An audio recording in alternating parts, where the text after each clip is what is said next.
Paco. Un matí de primavera del que aviat farà 12 anys i arribava a la ciutat per la porta que té al mar i en un barco transatlàntic des d'un continent austral un xicot viatger que duia una gran curiositat. Molts amics en la distància havia hagut ell de deixar, tot humor intens de festa que solia freqüentar. La seva ciutat gegant coneixia pas a pas i aprenia dels carrers les qüestions fonamentals.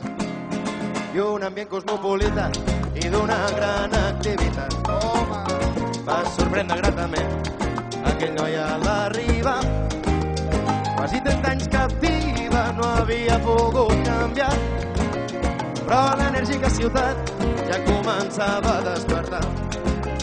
Emigrants i forasters inundaven els carrers i en un còctel demencial de turistes amb obrers, obert i càlid al cor dels seus habitants, i es nodria des de sempre amb tradicions ben diferents.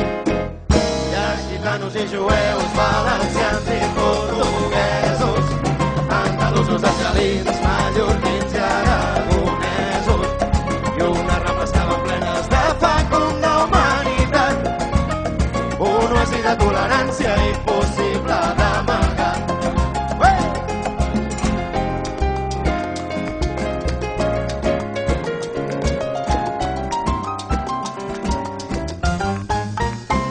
Copa descobrint els seus racons més amagats i amb intenses caminates a les hores escolars, un itinerari ric de xerrades i debats des del Tibidabo al mar i del Besòs al Llobregat. Hi ha gitanos i jueus, valencians i portuguesos, andalusos, argelins, mallorquins i aragonesos, unes rambles que van plenes de fecund d'humanitat, un oasi de tolerància impossible d'amagar.